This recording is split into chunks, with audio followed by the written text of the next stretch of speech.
राधे राधे। अथ श्री वैशाख महात्म्य 25वां अध्याय। श्रुत देव जी कहने लगे, हे राजन, वैशाख में शुक्ल पक्ष के अंत की जो 3 तिथि पूर्णमासी तक है, वे बड़ी शुभ फल देने वाली है। ये तीनों तिथि पुष्करणी कहलाती हैं। ये समस्त पापों को दूर करने वाली है। जो कोई वैशाख मास में महीने भर तक स्नान नहीं कर सकता, उन्हें इन तिथियों में स्नान करने से संपूर्ण फल मिल जाता है। संपूर्ण देवता त्रयोदशी के दिन इकट्ठे होकर जीवों को पवित्र करते हैं। पूर्णमासी के दिन विष्णु भगवान के संग संपूर्ण तीर्थ इकट्ठे होते हैं। चतुर्दशी के दिन यज्ञ से सब देवता उन्हें पवित्र करते हैं। कोई कैसा ही ब्रह्मघाती अथवा मद्यपान करता हो, यह सबको पवित्र करते हैं। प्राचीन काल में वैशाख के एकादशी के दिन विष्णु भगवान ने अमृत उत्पन्न किया। द्वादशी के दिन उसकी रक्षा की। त्रयोदशी के दिन देवताओं को अमृत पिलाया और चतुर्दशी के दिन देवताओं के विरोधी दैत्यों का नाश किया तथा पूर्णमासी के दिन देवताओं ने अपने राज्य को प्राप्त किया। इससे देवताओं ने प्रसन्न हो इन तीनों तिथियों को प्रीति पूर्वक प्रफुल्लित चित्त से वरदान दिया था। वैशाख मास को ये तीनों तिथियां शुभ हैं, पुत्र पौत्रादि फल देने वाली है और मनुष्यों के पापों को दूर करने वाली है। जो अधम मनुष्य संपूर्ण वैशाख मास में स्नान नहीं कर सकते हैं, वे इन तीनों तिथियों में स्नान करने से पूर्ण फल प्राप्त कर लेते हैं। जो मनुष्य इन तिथियों में भी स्नान दान आदि नहीं करते, वे चांडाल की योनि पाते हैं और फिर रौरव नरक में जाते हैं। जो इन तीनों तिथियों में गर्म जल से स्नान करते हैं, वे 14 मनवंतर तक रौरव नरक में निवास करते हैं। पितृ और देवताओं के लिए जो दही और अन्न दान नहीं करते, वे पिशाच की योनि प्रलय काल तक भोगते हैं। जो वैशाख मास में नियम पूर्वक कर्तव्य कर्मों में लगे रहते हैं, वे विष्णु भगवान की सायुज्य मुक्ति को प्राप्त होते हैं, इसमें संदेह नहीं। जो वैशाख के कुल महीने में नियम पूर्वक न रहकर केवल इन 3 तिथियों में शास्त्र विहित कर्म करते हैं, वे पूर्ण फल पाकर विष्णु लोक में निवास करते हैं।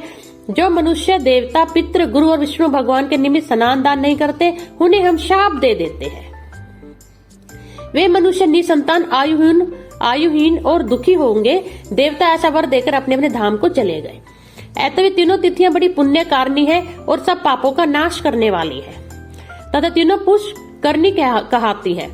पुत्र और पुत्र को बढ़ाने वाली है। जो स्त्री पूर्णमासी के दिन ब्राह्मण को मालपुआ और खीर भोजन करावे, तो कीर्तिमान पुत्र पावे।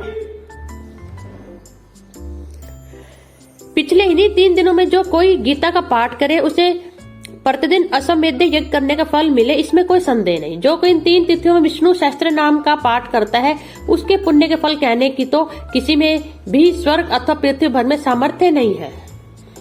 पूर्णमासी के दिन को कोई सहस्त्र नाम का पाठ करे और एक एक नाम पर मधुसूदन भगवान को दूध से स्नान करावे, तो उसके सब पाप दूर हो जाते हैं और वे विष्णु लोक को जाते हैं। जो सभी उत्तम पदार्थों द्वारा मधुसूदन भगवान का पूजन करे, तो कल्पांत में भी उसके पुण्य क्षीण नहीं होते हैं। जो कोई मनुष्य वैशाख में ना स्नान करे ना दान करे, वह ब्रह्म हत्यारा, गुरु घाती और पितरों का नाश करने वाला होता है। जो कोई नित्य प्रति श्री मद भागवत का 1 श्लोक, अर्ध श्लोक या 4वां श्लोक पढ़े, तो ब्रह्म तत्व को प्राप्त होता है। इन तीनों दिनों में श्रीमद् भागवत की कथा सुनने वाला कभी भी पापों में लिप्त नहीं होता, जैसे कमल के पत्ते पर जल नहीं ठहरता है। इन 3 तिथियों में विधिवत भगवत पूजा, स्नान, दान आदि करने से बहुत से मनुष्य देवता हो गए हैं। कितने सिद्ध बन गए और कितने ही ब्रह्म भाव को प्राप्त हुए हैं। ब्रह्म ज्ञानी अथवा प्रयागराज में मरने से मोक्ष मिलता है, अथवा वैशाख मास में नियम पूर्वक स्नान करने से मोक्ष मिलता है। वैशाख की पूर्णमासी के दिन स्नान करके नीले रंग का सांड छोड़े, तो समस्त बंधन से छूटकर धर्म, अर्थ, काम और मोक्ष प्राप्त होती है। जो गरीब कुटुंबी ब्राह्मण को गोदान देता है, वह अकाल मृत्यु से छूटकर परलोक में परमपद पाता है। जो मनुष्य वैशाख की पूर्णमासी के बिना स्नान दान किए बिता देते हैं, वह 100 जन्म तक कुत्ता की योनि में पड़कर विष्ठा के कीड़े होते हैं। तीनों भुवन में 3.5 करोड़ तीर्थ है। ये सब इकट्ठे होकर पाप समूह के डर से सलाह करने लगे कि पापी मनुष्य अपने किए पाप हमारे बीच में त्यागते हैं, तो हमारे पाप कैसे दूर होंगे।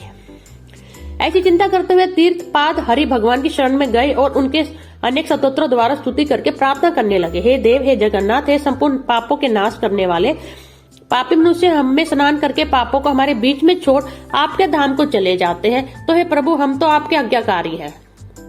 अतः यह पाप है जनार्दन, हमसे कैसे दूर होंगे। हे प्रभु, हम आपके चरणों की शरण के इच्छुक हैं, कोई उपाय हमारे सामने कहिए।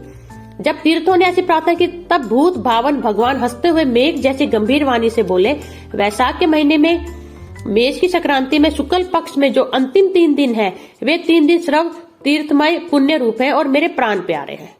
इनमें सूर्योदय से पहले स्नान कर जल से बाहर आ जाए, जिससे सब प्रकार के पाप से छूट पुण्य रूप और निर्मल हो। उन 3 दिवसों के बीच जो कोई स्नान नहीं करते, उन मनुष्यों में ही पाप स्थित रहता है, जो पाप तुम्हारे बीच में उनसे निकलकर इकट्ठे हुए हैं।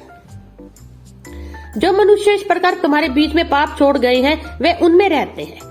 ऐसा तीर्थपाद विष्णु भगवान ने तीर्थों को वरदान दिया और ऐसी आज्ञा दे योग बल से वही अंतर्ध्यान हो गए और सब तीर्थ अपने अपने धाम को चले गए।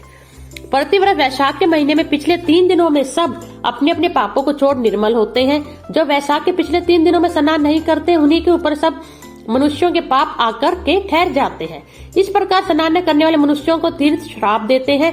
जो कोई इन 3 दिनों में स्नान नहीं करता, उसके समान कोई पापी नहीं है। ऐसा पाप किसी भी शास्त्र में ना देखा है ना सुना है।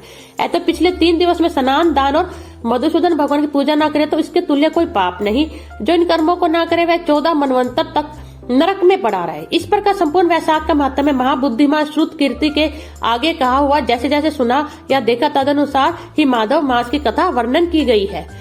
इस महात्म्य को पूरी रीति से वर्णन करने की सामर्थ्य तो ब्रह्मा जी के पास भी नहीं है। पहले कैलाश के शिखर पर बैठकर पार्वती जी ने महादेव जी से पूछा, तब महादेव जी 100 वर्ष तक यही कथा कहते रहे, तो भी पूरी ना हुई। तब असमर्थ हो चुप हो गए। विष्णु भगवान जगन्नाथ श्री नारायण के बिना कोई भी वैशाख मास का वर्णन पुण्यता नहीं कर सकता है।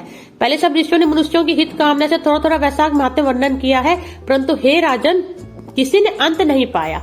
असमर्थ होकर सब बैठ गए। तू वैशाख मास में दान आदि सत्कर्म कर, इनसे निश्चय ही मुक्ति मिलेगी।